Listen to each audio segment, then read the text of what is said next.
सतनाम सतनाम जियो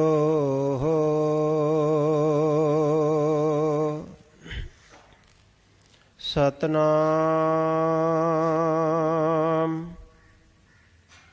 धन धन साहिब श्री सतगुरु रविदास महाराज जियो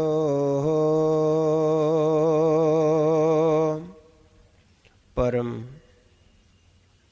सत्कारयोग धन धन गुरुदेव महाराज जी की पवित्र गोद विच विराजमान प्यारे सत्संगत जीओ ਅਤੇ ਜਿੱਥੋਂ ਤੱਕ ਦਾਸ ਦੀ ਆਵਾਜ਼ ਪਹੁੰਚ ਰਹੀ ਹੈ ਸਭ ਨੂੰ ਪਿਆਰ ਭਰੀ ਜੈ ਗੁਰਦੇਵ ਜੈ ਸ਼੍ਰੀ ਗੁਰੂ ਰਵਿਦਾਸ। ਰਾਗ ਧਨਾਸਰੀ ਬਾਣੀ श्री गुरु रविदास महाराज जीओ की एक ओंकार सतगुर प्रसाद। प्रभु जे संगत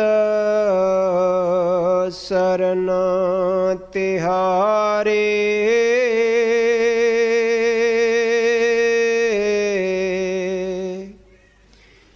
जग जीवन राम मुरारे।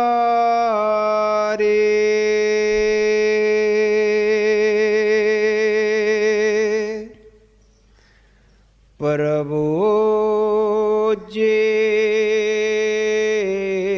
संगत सरन तिहारे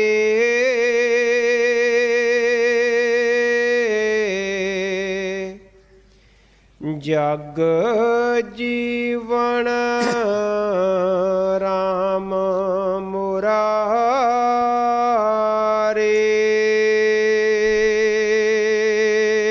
टेक साहिब श्री गुरु रविदास महाराज जी दे पावन दरबार विच जुड़ बैठी गुरु प्यारी सत संगत जीओ सारियां संगतां नूं दास वल्लों जय गुरुदेव जय गुरु रविदास।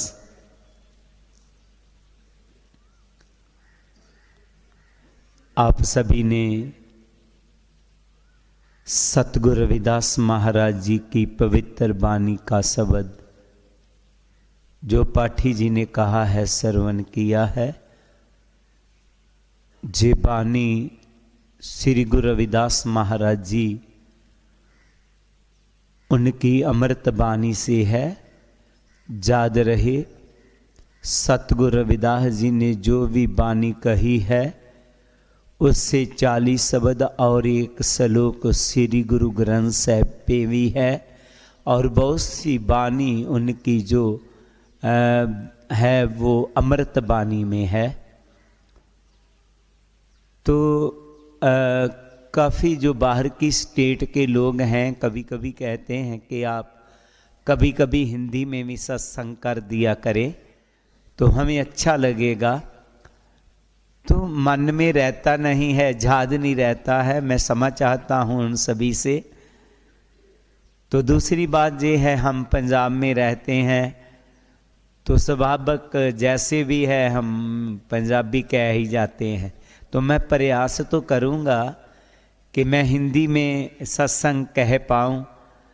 तो जो प्योर हिंदी जानने वाले लोग हैं उनको शायद थोड़े से शब्द मेरे पंजाबी में मिले, जैसे भी है वो समझ लें उनको। जैसे गुरु जी की बानी पाठी जी ने कहा उसके पहले मुझे एक बात याद आ गया। थोड़े दिन पहले की बात है, हमारी कुछ बच्चियों ने मुझे फ़ोन किया कि नवरात्रे हैं तो नवरात्रों में किसकी पूजा होनी चाहिए। तो वैसे तो संतों की नज़रों में सभी दिन एक समान है। जो गुरबानी है ना उनमें कोई दिन छोटा बड़ा नहीं है, सभी दिन एक जैसे हैं। लेकिन जो हिंदू संस्कृति है उसमें नवरात्रों को शुद्ध माना जाता है और इन नवरात्रों में लोग देवी माँ की पूजा करते हैं। जैसे भी किसी की आस्था जुड़ी हुई है ठीक है, लेकिन मैंने बच्चों को बोला कि सबसे पहले हमने देखना है कि हमारी असली माँ कौन है। जे ना हो कि पत्थर की माँ की हम पूजा करते रहे, जिसने जन्म दिया हुआ है, जिसकी हमारे ऊपर बहुत कृपा है, उसको अनदेखा ही कर दें। तो ऐसे मुझे एक छोटी जी कहानी याद आ गई। करीब मैंने पहले भी 2-3 दफ़ा जे सत्संग में कहानी को कहा हुआ है। एक बच्चा था, एक उनकी माता थी, पिता नहीं था। तो जो माँ थी वो बच्चे को बहुत देखभाल करती, उनको पालन पोषण बढ़िया किया, बाद में स्कूल में दाखिल करवा दिया। माता समझदार बहुत थी, मेहनती बहुत थी, खूबसूरत भी थी, लेकिन उनकी एक आंख नहीं थी। तो जब भी वो माँ अपने बच्चे को स्कूल छोड़ने जाती, पहले पहले तो बच्चे को अच्छा लगता, लेकिन जब थोड़ा सा बड़ा हो गया तो उनके साथी बच्चों ने उनको टाच करना कि अंधी माता का बच्चा, अंधी माँ का जे बच्चा है, तो उसे अच्छा नहीं लगता।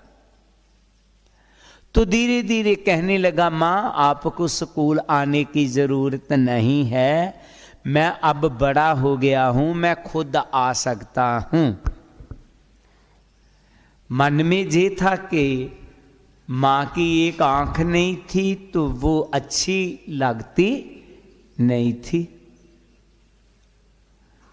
तो वो मैट्रिक पास कर गया, अब कॉलेज में जाना था, बड़े स्कूल में जाना था। माता ने कहा कि मैं आपको वो स्कूल में ले जाती हूँ। नहीं माँ, वो हमारा पड़ोसी है ना, वो जा रहा है, मैं उनके साथ चले जाऊंगा। मन में ये है कि किसी को मालूम ना पड़े कि इसकी माँ एक आंख वाली है। तो कहने लगी, जैसे बच्चा आपको अच्छा लगता है कर ले। स्कूल से कॉलेज चला गया, कॉलेज की पढ़ाई किया, फिर यूनिवर्सिटी जाना था। दूसरी सिटी में माँ कहने लगी, कभी कभी मैं आपको मिलने वहां आ सकती। नहीं माँ, तुझे आने की जरूरत नहीं है। माँ ने उसका जो भी खर्च था भेज देना। वो यूनिवर्सिटी में अच्छे नंबर लेकर के पास हो गया। माँ ने बहुत मेहनत किया, तो किसी बाहर की कंपनी ने उसे बाहर बुला लिया। वो यूएसए में चला गया, जहां कनाडा में चला गया, तो उसे बहुत बढ़िया कंपनी मिल गया, बहुत बढ़िया ऑफिस मिल गया। तो उसने अपनी मां को चिट्ठी लिखा, मां तेरी कृपा से मुझे बहुत अच्छा ऑफिस मिला है, वहां बहुत बढ़िया कंट्री है मां, और मेरी सैलरी भी बहुत है मां, मैं बहुत खुश हूं मां, आपके आशीर्वाद से मैं बहुत बड़ा अफसर बन गया हूं वहां। तो जब उस देश की, उस कंट्री की उन्होंने सिफतें लिखी, तो मां ने बोला, ये चिट्ठी लिखी कि बेटा इतना बड़ा कंट्री है, बढ़िया है, तो क्या मैं भी आ सकती हूं वहां? नहीं मां, मैं खुद ही आऊंगा। कहीं डर क्या है कि लोग देखेंगे कि इनकी मां की एक ही आंख है, तो मुझे क्या क्या बोलेंगे लोग। समा बीतता गया। उधर ही उनका किसी ने रिश्ता तय कर दिया। उसे लड़की पसंद आ गई, लड़की को लड़का पसंद आ गया, और उसने माँ को चिट्ठी लिखा कि माँ, जिस ऑफिस में मैं काम करता था, इसी ऑफिस में एक मेरा बड़ा अफसर काम करता था, तो उसकी एक बेटी है, वो बहुत अच्छी है, उन्होंने अपनी बेटी का मुझे रिश्ता दे दिया है, इतनी तारीख को मेरा विवाह होगा। तो माँ ने जल्दी से चिट्ठी लिखा कि बेटा, वो माँ ने मिलनी करना होता है, पानी वार के पीना होता है, मैं भी आऊंगी। नहीं माँ, आप नहीं आएंगे, मैं खुद ही कभी आ जाऊंगा बच्चों को लेकर के। मां के मन में तो बहुत आ रहा है कि बेटा था एक, काश इधर शादी करता, मैं भी उसके बीच होती, उधर ही कर लिया तो मुझे बुला लेता, मैं अपने चाह पूरे कर लेती।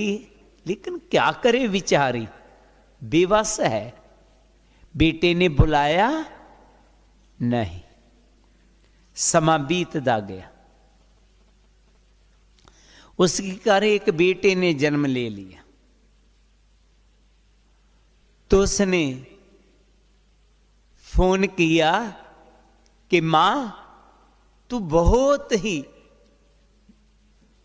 भागा वाली हैं, आप दादी मां बन गई हैं। हाँ, मैं दादी मां बन गई हूं।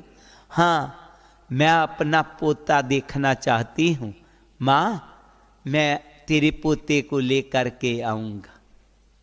समा बीतता गया, वो पोते को लेकर के अपनी मां के पास नहीं गया। मां के मन में आता रहा कि किसी भी काम में इसने मुझे बुलाया नहीं है। एड्रेस उसके पास था, सियानी थी, समझदार थी, टिकट लिया और यूएस से चले गई। टैक्सी करवाई, अपने बेटे के घर चले गए। बेटे का एड्रेस दे करके टैक्सी वाले ने कहा कि मां, जे आपका एड्रेस है। कहती थैंक यू बेटा। बेल लगाई तो उसका पोता ही दरवाजा खोलने के लिए आ गया। जब पोता उसका दरवाजा खोलने के लिए आया, उसने दरवाजा खोला तो सामने उसकी दादी मां, लेकिन उसे मालूम नहीं था, उसकी एक आंख नहीं है। उसे थोड़ी सी डरावनी सी शक्ल लगी और कहने लगा, हो वन आई लेडी, कोई एक आंख वाली आई है। तो उसके बेटे को समझने में देरी नहीं लगी कि मां आ गई है। स्वाभाविक उसकी घर वाली घर नहीं थी, तो उसने उसे बहुत बुरा भला बोल दिया कि तू क्यों आई। कहने लगी, पुत्र, मैं किसी को नहीं बताऊंगी कि मैं तेरी मां हूं, लेकिन मैं 2-4 दिन रह लूं, अपने पोते को देख लूं, खड़ा लूं। कहना कि जे चलती फिरती कहीं कोई माई आ गई है, मैं किसी को नहीं बताऊंगी। नहीं मां, तो जहां से चली जा। तो मां घर से निकल गई। 2-4 दिन होटल में ठहरा दिया बेटे ने कि इसकी एक आंख नहीं है। तो फिर रिटर्न टिकट थी, वापस इंडिया में आ गई। तो बेटा बहुत तरक्की कर गया। गांव वाले ने देखा, हमारे गांव का बेटा था, इस माता का बेटा था, इतना बड़ा अवसर वहां बन गया, उसको सम्मान करना चाहिए।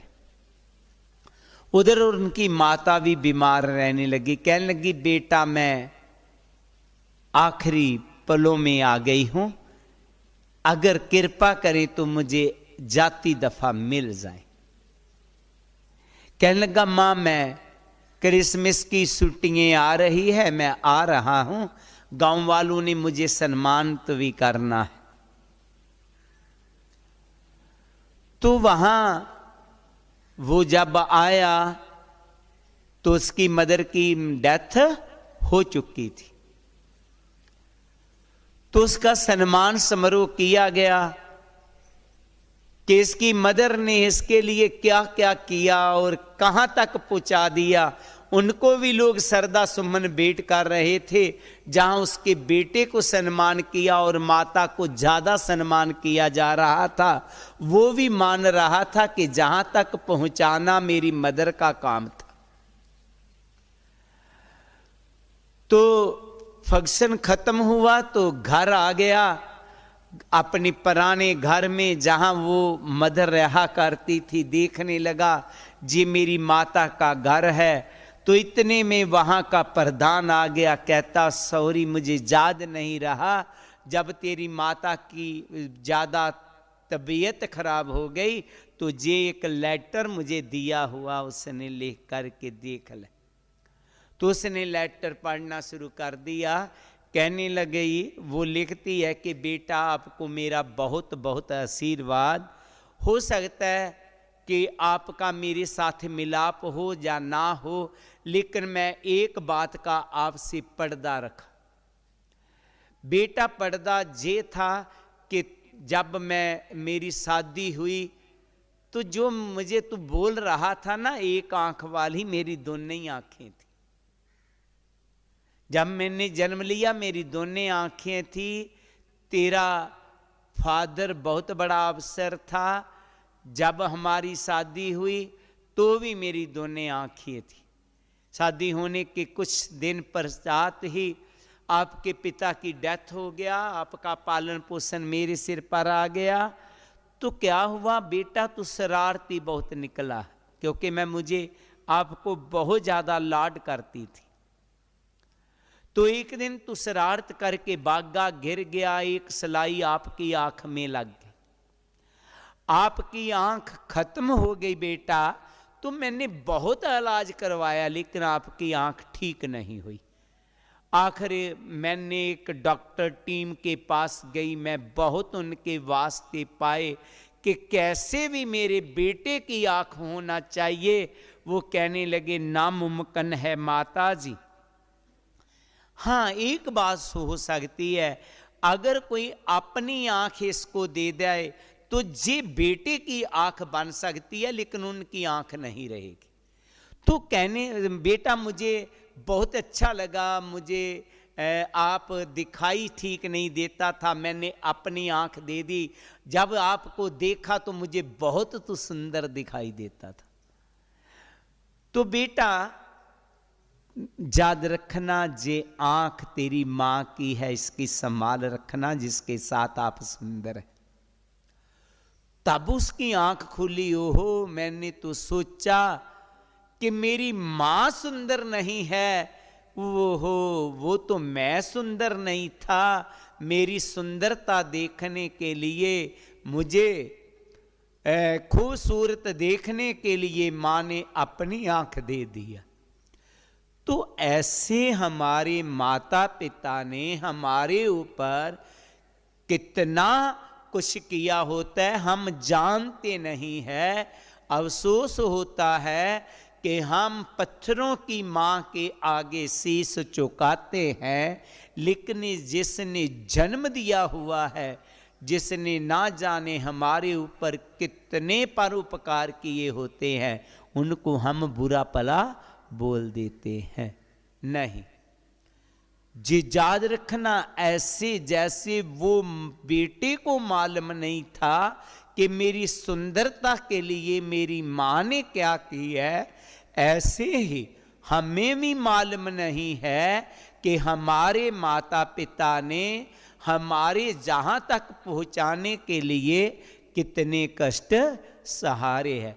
तो नवरात्रों में हमने अपने माता पिता की आज्ञा का पालन करना, उनका सत्कार करना, ये ही सबसे बड़ी पूजा है, ये ही सबसे बड़ा सत्कार है, ये ही पाठ है, ये ही आराधना है।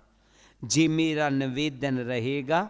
अब हम चलते हैं जो गुरु जी की बानी पाठी जी ने कहा है कि प्रभु जी संगत शरण तिहारी, जग जीवन राम मुरारी। इस शब्द में गुरु जी ने सत्संग का भाव कह दिया। सत्संग में कितनी महानता होती है। प्रभु जी संगत शरण तिहारी। ऐ प्रभु आपकी संगत क्या करती है? आपकी संगत आपसे मिलने का रास्ता है। जो सत्संग में नहीं जाता उनको कभी भी प्रभु मिलने का प्यार नहीं जागेगा। प्रभु मिलने का भाव उसी के मन में आएगा, प्रेम उसी के मन में आएगा जो सत्संग में जाएगा। इसलिए सतगुरु जी कहते हैं कि सत्संग प्रभु के मिलने के लिए एक सीढ़ी है। सत्संग के बिना प्रभु के साथ मिलना असंभव है। मिलत प्यारो प्राणनाथ, कवन भगत ते साध संगत पाई परम गति। संतों की संगत करने से ही प्रभु से मिलाप होता है। सत्संग एक रूहानी स्कूल है। मेरे राम हम बारक हर प्रभ के है एयान है। तन तन गुर सतगुर पांदा, जिन हर उपदेश दे किए सियान।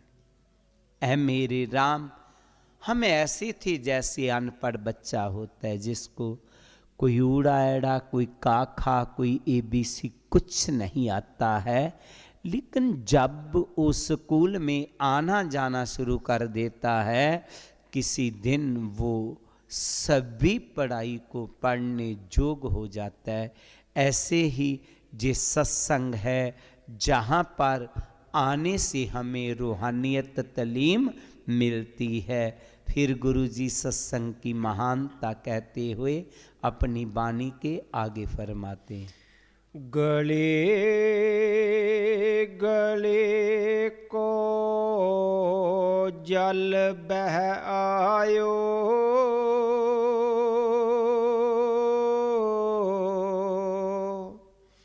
सुर सर जाए समायो।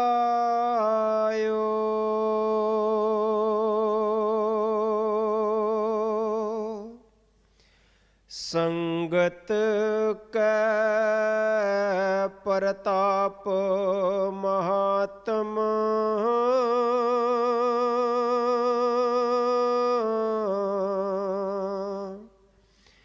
नाम गंगोदक पायो।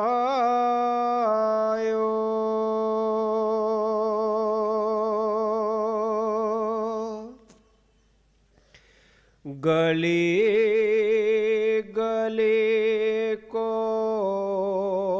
जल बह आयो,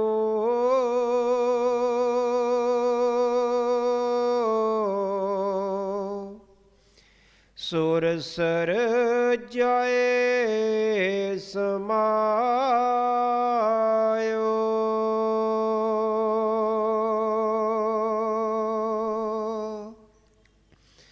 संगत कै प्रताप महात्म,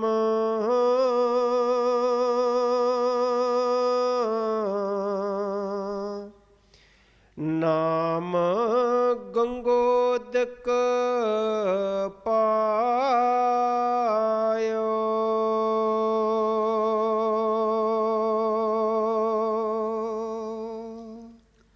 सतगुरु जी कहते हैं जब भी हमें गुरु की संगत मिलती है तो गुरु की संगत से हमारे ऊपर कैसी कृपा होती है। वो संगत में जाने से हमारे में कैसा बदलाव आता है।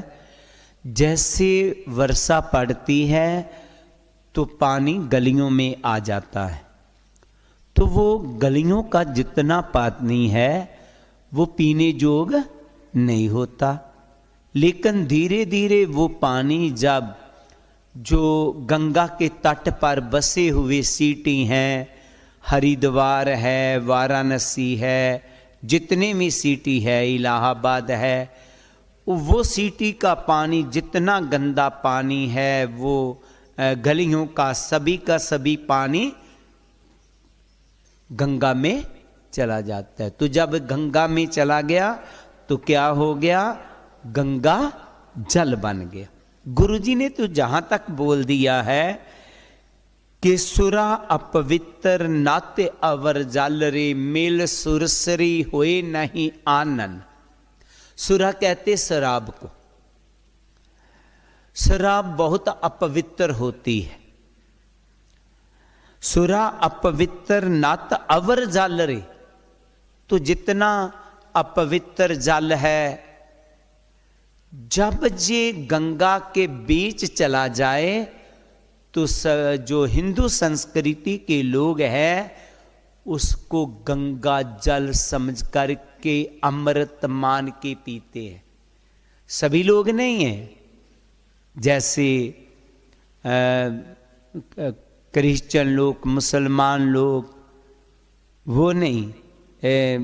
तो जो हिंदू संस्कृति के लोग हैं वो फिर उस गंगा को पवित्र जल मानते हैं। चाहे उसमें शराब भी गिरा दी जाए वो भी गंगा जल ही बन जाती। ऐसे ही हम कैसे भी हो, हमारे में जैसे मर्जी कोई अवगुण हो, जब हम अच्छी संगत में आना जाना शुरू कर देंगे तो हम भी अच्छे हो जाएंगे, हमारी बुराइयां खत्म हो जाएंगी। आपने देखा होगा कि बहुत से ऐसे लोग हैं जिनमें बहुत सी बुराइयां थी, जब उनको अच्छी संगत मिलना शुरू हो गया तो वो बुराइयों को छोड़ गए। तो सहजो जी ने कहा है, सहजो संगत साध की काग हंस हो जाए, तज के पग से अपक्ष को मोती चुन चुन खाए। हमारे इतिहासों में कई जगह लिखा हुआ है कि वो जो तीर्थ है वहाँ पर कोई भी काला काग डुबकी लगाएगा हंस बन जाएगा। तो ऐसा हमें देखने को नहीं कहीं भी मिला कि कहीं किसी तीर्थ में कोई काला कौवा डुबकी लगाए तो हंस बन के बाहर निकले। सहजो बाई जी ने कहा है कि सत्संग एक ऐसा तीर्थ है जहां पर हम अपनी आंखों से देख पाएंगे कि एक काले कौवे की तरह जो गंदगी खाने वाला था, गंदगी फरोलने वाला था, वो कौवे की तरह जिसकी मनुष्य की आदत थी वो हंस बन गया। उसने गंदगी खाना छोड़ दिया और वो मोती चुन चुन के खाने वाला हो गया। कहने का भाव वो हंस बन गया कब, जब उनको अच्छी संगत मिल गया। तुझे वो तीर्थ है जहां पर काले कागों से हंस बन जाते हैं, और एक नहीं दो नहीं लाखों हंस बनते हुए मैंने देखा इस सत्संग में आकर के।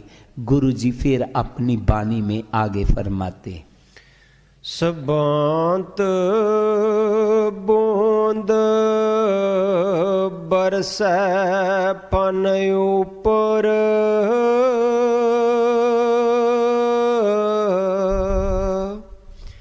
शीस विषय विष होए,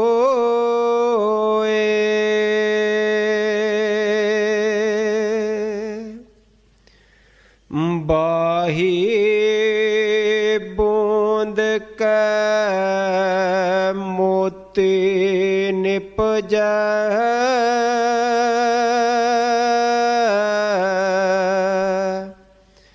संगत की अधकाई,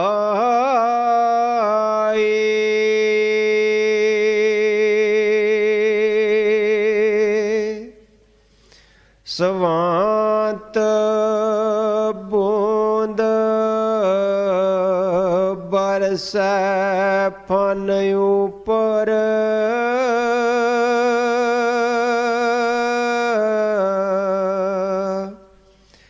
शीस विषय विष होए।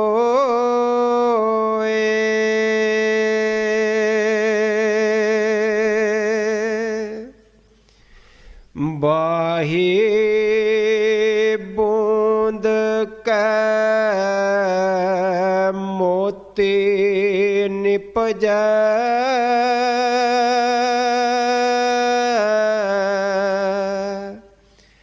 संगत के अधिकाए।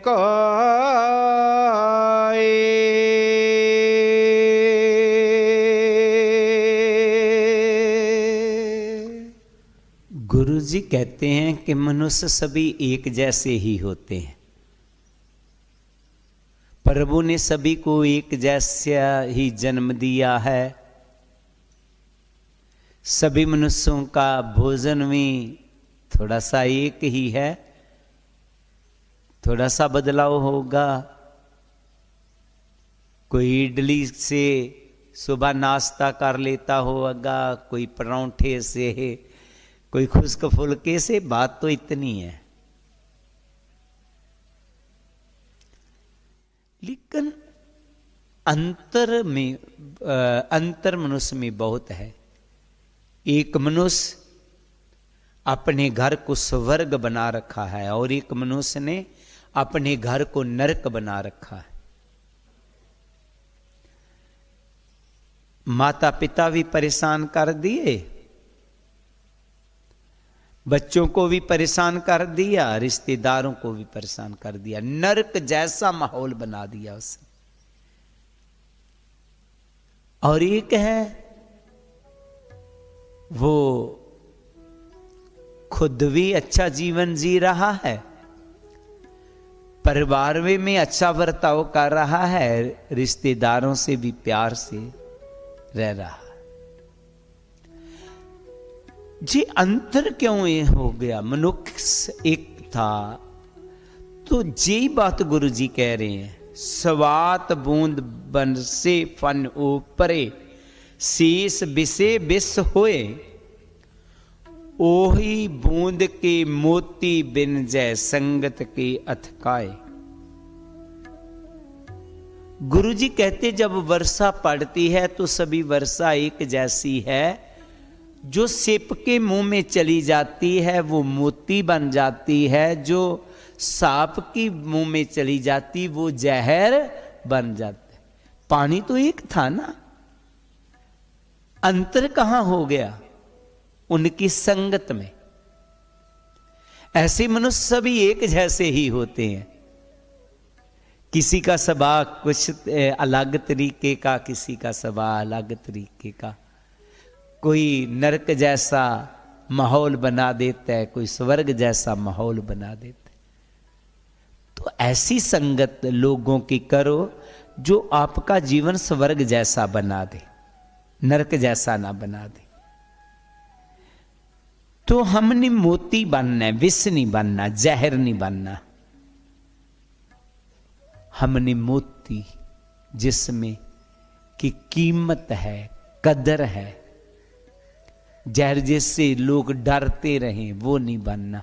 कबीर संगत करिए साधकी, जो अंत करे निर्बा, साकत संग ना कीजिए जाते हुए बिना। तो गुरु जी फिर अपनी वाणी में आगे फरमाते हैं, तुम चंदन हम इरंड बापरे,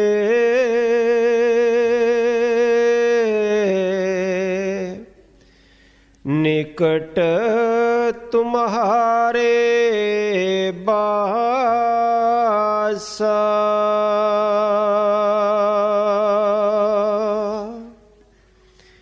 नीच बरिखत ऊंच पे हैं,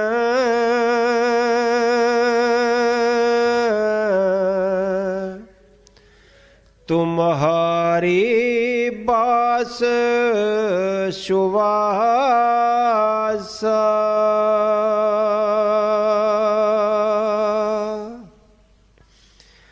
तुम चंदन हम इरंड बापरे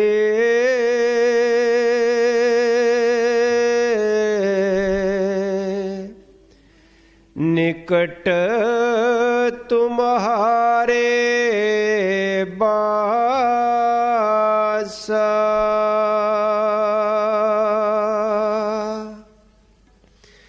नीच बरिकत ऊंच पे हैं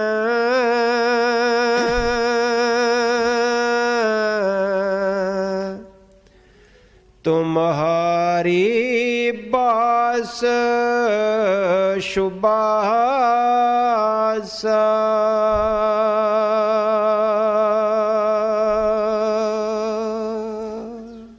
गुरु जी अब दो वृक्षों की बात कर रहे हैं, चंदन व रिंड, दोनों ही वृक्ष हैं, लेकिन इनकी काठ, इनकी लकड़ी में जो कीमत है वो जमीन आसमान का अंतर है। चंदन की लकड़ी बहुत कीमती होती है, आपने कभी ना कभी चंदन बाजार से खरीदा होगा। वो चंदन कीमती क्यों है? क्योंकि उसमें खुशबू है। चंदन का बहुत सा सामान बनता है और कीमती होता है, जैसे चंदन का चूड़ा बनता है, चंदन की अगरबत्ती, चंदन का साबन, पहले समय में चंदन की चौकी भी बनती थी, चंदन के श्रृंगार बक्स होते थे।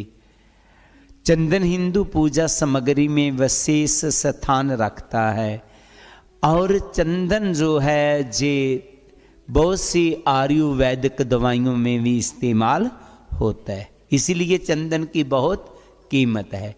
और रिंड आम ही होता है, इनकी जो लकड़ी है ना तो इसका फर्नीचर बनता है ना इमारती सामान, जहाँ तक जे बालन के काम में नहीं आती, तो ये बिल्कुल बेकार होती है।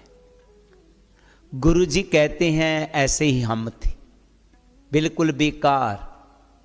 लेकिन हुआ क्या? संग तुम्हारे वासा, हमारा वास आपके नजदीक आ गया तो आपकी सुगंध ने हमें भी सुगंधित कर दिया, आपकी खुशबू हमारे में भी आ गई, हम भी चंदन बन गए। पर कब? जब आपकी संगत की। जी सतगुरु कबीर जी ने भी कहा है, कबीर संगत करिए, कबीर चंदन का बेहरा पला, बेड़ियों टाक पलास, ओ भी चंदन हो रहे बसे जो चंदन पास। कि जो भी चंदन के पास गया वो चंदन बन गया। हाँ, कभी कभी हमारे मन में आता है कि वो तो बहुत सत्संग में जाया करता है, लेकिन वो चंदन तो बना नहीं, उनसे ना तो क्रोध खत्म हुआ, ना ही उनमें शांति आया, ना नशों को छोड़ा उसने। तो बात ऐसे है, जो भी चंदन की संगत करे चंदन बन जाते। तो कबीर जी ने कहा है, जहां पर ये भी जान लेना बहुत जरूरी है कि जो बांस का पेड़ होता है वो कभी भी चंदन नहीं बनता। क्यों? क्योंकि उनमें गांठें होती हैं। ऐसे जो मन में गांठ बांध करके सत्संग में आता है ना, वो चंदन नहीं बन पाएगा। चंदन वो ही बन पाएगा जो गुरु जी ने कहा, गुरु जी की बात जिसने मान लिया। तो हमने अपने मन में गांठे नहीं रखना, हमने चंदन बनना।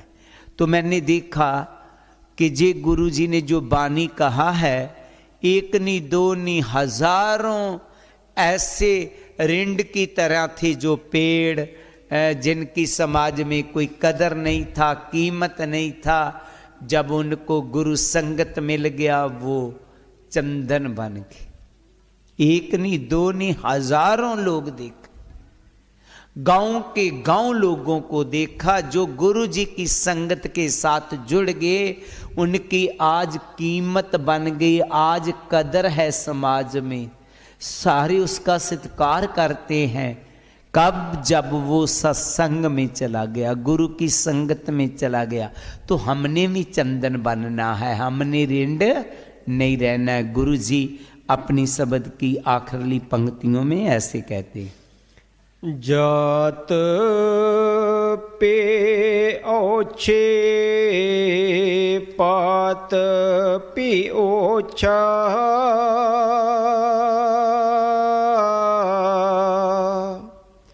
ओछा कसब हमारा,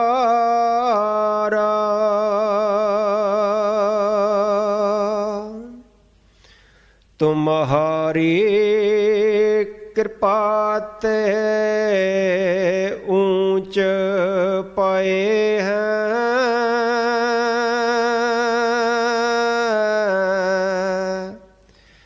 कह रविदास चमारा।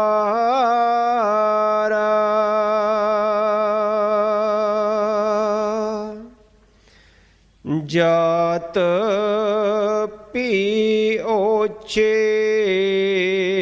पात पी ओछा,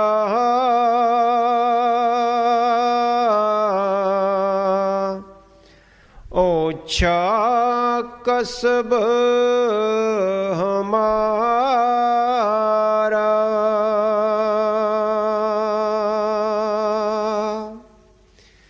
तुम्हारी कृपात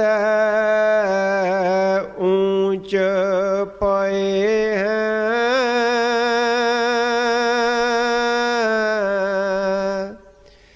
कह रविदास चमारा।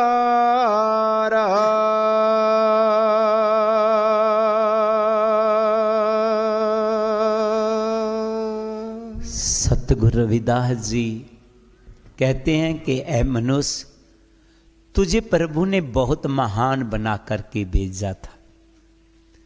प्रभु ने कहा था दुर्लभ जन्म पुण्य फल पाई।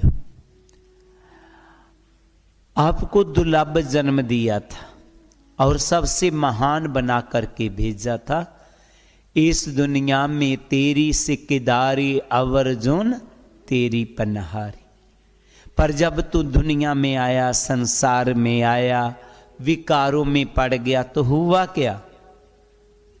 तेरी पहचान जो महान थी अब जाती हो सा पाती हो सा, अब तेरी पहचान निकम्मी बन गई। है निकम्मा नहीं था, है बहुत महान था। सबसे बड़ा बना करके भेजा गुरुजी ने तो जहां तक क्या है कि तुझे नर नरैनी झामा दी करके भेजा था प्रभु ने। लेकिन दुनिया में आकर के विकारों में पड़ने से आपकी पहचान जो है नीची बन गई।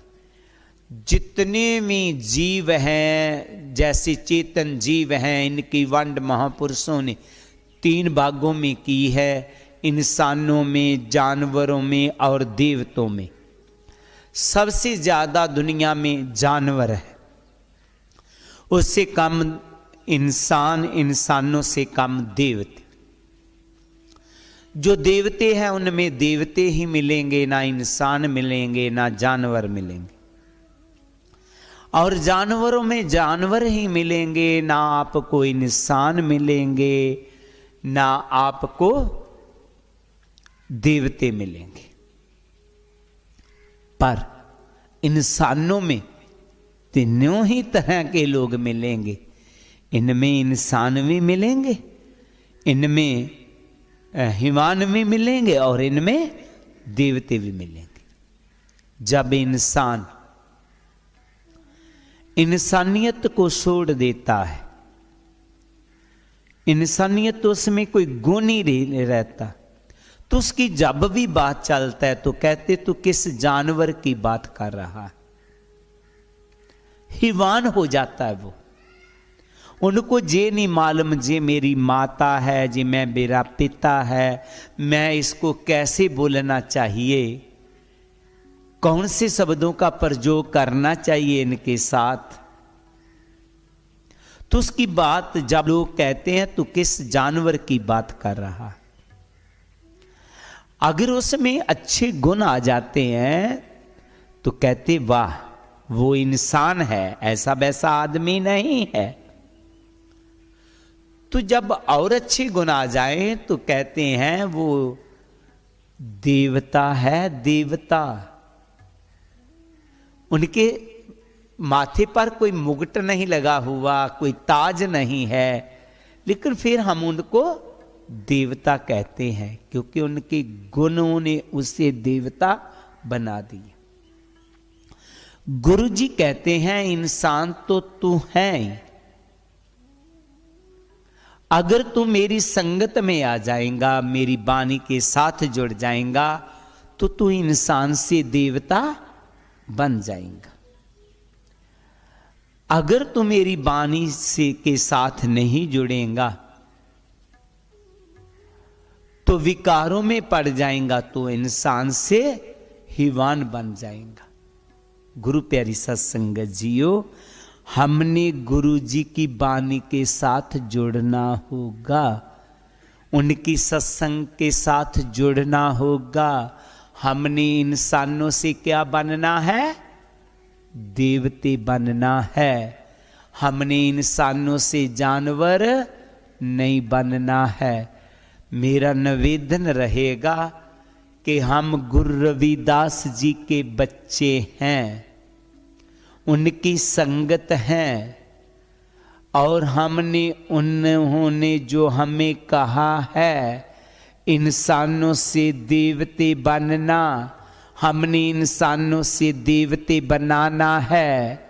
हमने अपने घरों को देवतों के घर बनाना है।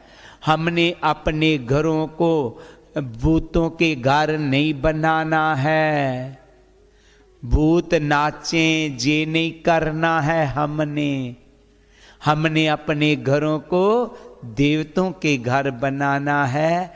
जे ही गुरु जी का संदेश और नवरात्रों का संदेश है कि जो पत्थर की माँ है उनको नहीं पूजना, जो जीते जी हमारी माँ है उसको पूजो। जे ही आज का गुरु जी का संदेश सभी संगत को दास की ओर से जय गुरुदेव, जय गुरु रविदास। आए आरती के साथ जुड़े। नाम तेरो आरती मजन मोरारे, हर के नाम बिन चूठे सगल पसारे। नाम तेरो आरती मजन मोरारे, हर के नाम बिन जूठे सगल पसारे। नाम तेरो आसनो, नाम तेरो उरसा, नाम तेरो आसनो, नाम तेरो उरसा। नाम तेरा केसरो ले सटका रे, हर के नाम बिन चूठे सगल पसारे। नाम तेरो अम्बला, नाम तेरो चंदनो, नाम तेरो अम्बला, नाम तेरो चंदनो। गास जपे नाम ले तुझको चारे। हर के नाम बिन छूटे सगल पसारे। नाम तेरा देवा नाम तेरो बाते। नाम तेरा देवा नाम तेरो बाती। नाम तेरो तेल ले माहे पसारे। हर के नाम बिन छूटे सगल पसारे। नाम तेरे की जोत लगाई। नाम तेरे की जोत लगाई। पेयो जे आरो पवन सगला। अरे हर के नाम बिन छूटे सगल पसारे। नाम तेरो तागा नाम फूल माला। नाम तेरो तागा नाम फूल माला। पारे 18 सगल जोठा। अरे हर के नाम बिन छूटे सगल पसारे। तेरो किया तुझे क्या यार प्यो। तेरो किया तुझे क्या यार प्यो। नाम तेरा तू ही चवर डोलारे। हर के नाम बिन छूटे सगल पसारे। 10 18 68 चारे खानी। 10 18 68 चारे खानी। है वर्तन है सगल संसार। अरे हर के नाम बिन छूटे सगल पसा। अरे कहे रवदास नाम तेरो आरती। कहे रवदास नाम तेरो आरती। साते नाम है हारे भोग तोहा। रे हर के नाम बिन छूट सगल पसा। नाम तेरो आरती मजन मोरा। अरे हर के नाम बिन छूट सगल पसा। अरे हर के नाम बिन छूटे सगल पसा। अरदास रवदास नाम का जगत में चंडा गड़ाया। पाप पुरुष सब थक गए जिसे न परे आप। रविदास नाम का जगत में सूरज चमक रिया। उपदेश लिया जिस गुरु से हृदय दम करया। रविदास नाम इस जगत में है लालन केल। प्राप्ति उनको है सही सतगुर जिन पर दे। सवास जाई परवाह न करूं पुन पुन लायो वाक। भगत जान बैराग की तरो या पिना। बेनती करूं हाथ जोड़ के सुनो गुरु रविदा। कृपा कीजिए उदास ते, करो बोध पर का। सोहंग नाम जहाज है, चढ़े सोतरे। जो सिरदा कर सेवद, सतगुरु पार उतारना। नमस्कार गुरुदेव को, जुग जुग तारनिहा। चिता चिमारी सी बाल्मीक जी, नाम देव कुलता। नाम देव कुल तार, जुगो जुग तारा भगत कवि। जैन बहादुर सैन की, संपूख ऋषि बलवीर। रैंका बैंका पेलनी, भगत बिठार निहास। लोलंगर चलते रहे, करो काम कोरा। जिया जंत परिवार का, रहे नाम सेध।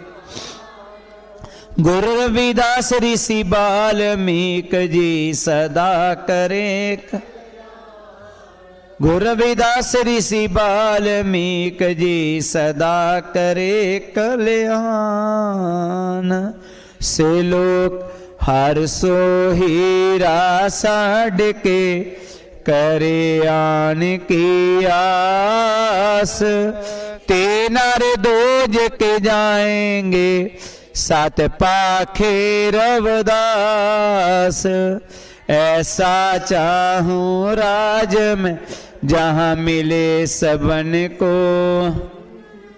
सोट बड़ो सब संब से, रविदास रहे प्रसन्न। सोट बड़ो सब संब से, रविदास रहे प्रसन्न। जो बोले सो नर पै, गुरु रविदास महाराज की जय। जगत गिर महाराज की जय। स्वामी गुरुदेव गिर महाराज की। सब साध संतन की जय। जय गुरुदेव, जय श्री गुरु रविदास।